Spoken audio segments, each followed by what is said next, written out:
हमारे आदरणीय जिला पदाधिकारी श्री तनेश सर उपस्थित भोजपुर जिला के सभी सुधी दर्शक सबके उके गोड़ छू छू के प्रणाम करता नहीं। हम हैं गायक अमर आनंद सूर संग्राम महुआ चैनल फाइनलिस्ट और ए बाड़े प्रिया राज जी सूर संग्राम सेकंड में उनकर फाइनलिस्ट भारत की शान और बहुत कम समय बाद हम चाहता नहीं कि अपन भोजपुरी के वो इतिहास की याद करल जाओ। जब हम गए मॉरिशस में बिहार सरकार के तरफ से सर हमने के भेजल गई 2017 में कि अमर जी आप पूरी टीम के साथ आप जाइए मॉरिशस, सांस्कृतिक आदान प्रदान लागल के एगो आरा शहर पूरा भोजपुर एगो बसल बटे और वहां के बोली बा क्रियोल और 80% लगभग भोजपुरी वजह चलेला। हम चाहता नहीं वहां के अनुभव हम रोवा सबसे शेयर करम। फिलहाल एगो बहुत नीमन गीत हम चाहता नहीं कि दोनों प्रिय राज जी इनका वोकल थोड़ा सा देख लीजिए। सबसे पहले हमारे जिला पदाधिकारी सर, मैं उनका बहुत बहुत तहे दिल से शुक्रिया अदा करती हूँ। हम दोनों को भोजपुरी महोत्सव में आपने आमंत्रित किया और चाहूंगी कि एक बार जोरदार थपरी ताली बज जाए।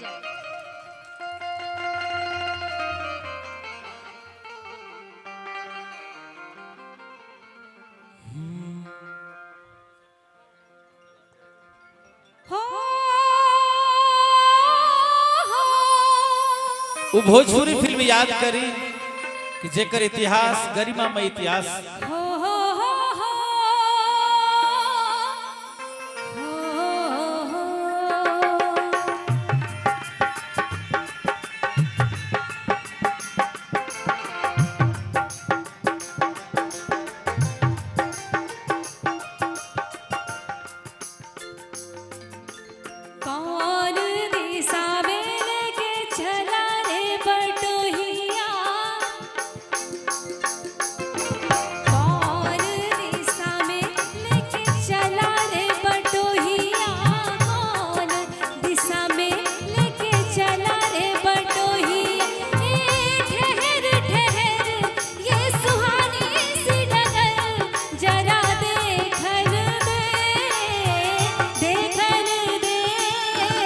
मन भर माए नैना बांधे डगरिया, मन भर माए नैना बांधे डगरिया। कहीं गए जो ठहरे दिन जाएगा गुजर, गाड़ी हाकन दे हाकन दे।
अच्छा लगे तो जोरदार थपड़ी जरूर बाजे।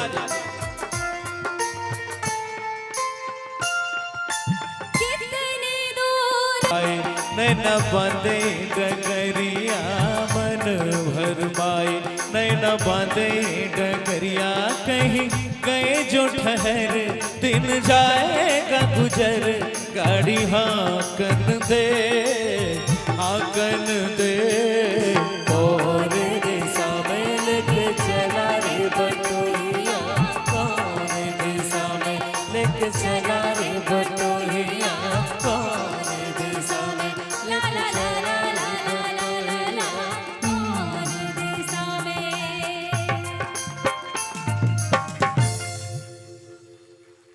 ई हमार भोजपुरी है। भोजपुरी के मान सम्मान खातिर हम चाहते हैं कि जोरदार थपड़ी बजाई, जोरदार। और एक नीमन गीत हम ये से डुएट स्टार्ट करनी है समय सर के पास कम बा।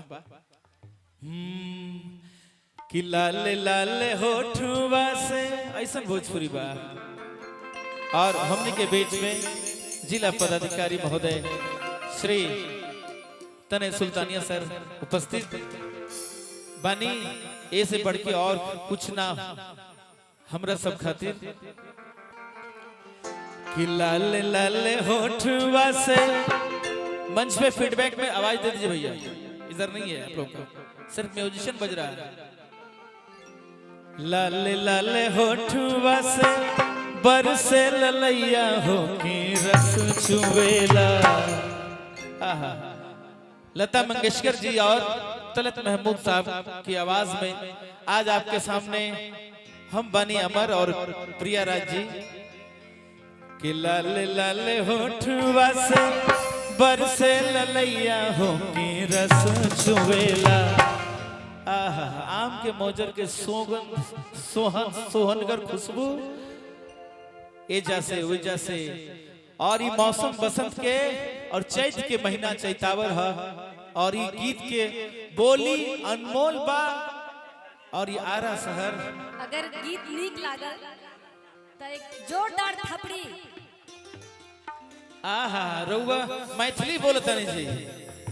एक आरा शहर है, आरा जिला घर बात कवन बात के डर बा। कि लाल लाल होठुआ से बरसे ललैया हो के रस चुवेला, हो के रस चुवेला। जैसे अमोवा का मोजरा से रस चुवेला, हो के रस चुवेला। जैसे अमोवा का मोजरा से रस चुवेला, हो के रस चुवेला। लागे वाली बतिया ना बोलो मोर राजा हो अकरे जा छुएला। लागे वाली बतिया ना बोलो मोर राजा हो करे जा छुएला। तोरी मीठी मीठी बोलिया करे जा छुएला, ओ करे जा छुएला। तोरी मीठी मीठी बोलिया करे जा छुएला, ओ करे जा छुएला। जैसे अमुआ का मोजरा से रस चुबेला, होके रस चुबेला।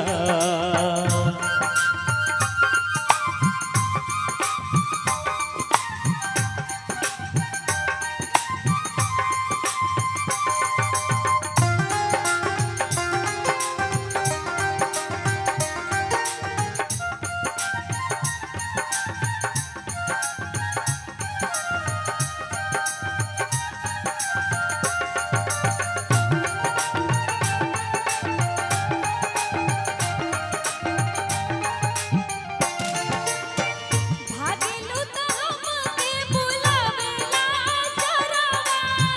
आहा, हो भागलू तो हमके बोलावेला अचरवा, हंसलू तो अखिया चोरावेला कजरवा, चोरावेला कजरवा। जिया के जंजाल भइल हमरी सुरतिया डगर रोकेला। जिया के जंजाल भइल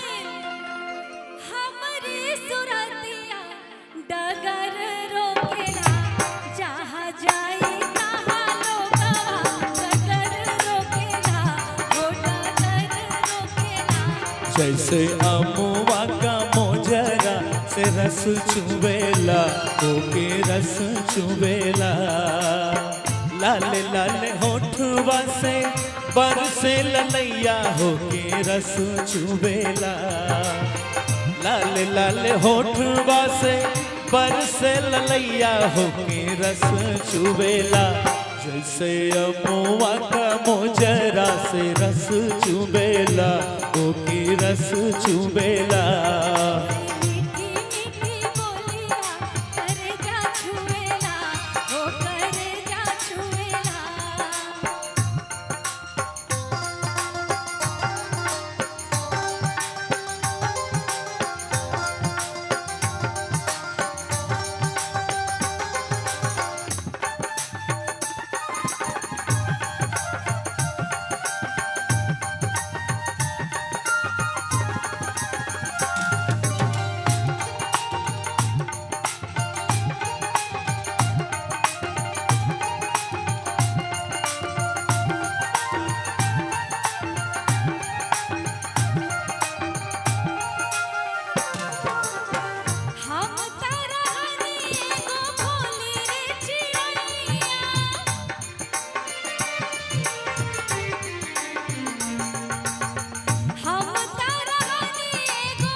चिरई के जलवा में फसल बहेले या गोहार करेला। हाय गोहार करेला तने हम के छोड़ावा हो गोहार करेला। ओ गोहार करेला तने हम के बचाला हो गोहार करेला। ओ गोहार करेला। लाल लाल होठवा से बरसे ललैया होके रस चुबेला। लाल लाल होठवा से बरसे ललैया होके रस चुबेला। जैसे अमुआ का मोजरा से रस चुबेला होके रस चुबेला। जैसे अमुआ का मोजरा से रस चुबेला होके रस चुबेला। जैसे अमुआ का मोजरा से रस चुबेला होके रस चुबेला। जैसे अमुआ का मोजरा से रस चुबेला होके रस चुबेला। ये हमार भोजपुरी बाटे और कहीं ना कहीं और इतना समय देने के लिए सर बहुत बहुत आपका आभार, बहुत बहुत शुक्रिया। हम चाहते हैं कि इतने सर के लिए जोरदार ताली से हमारे सम्मान में सर के बहुत बहुत शुक्रिया। और प्रिया जी के एगो फरमाइश बटे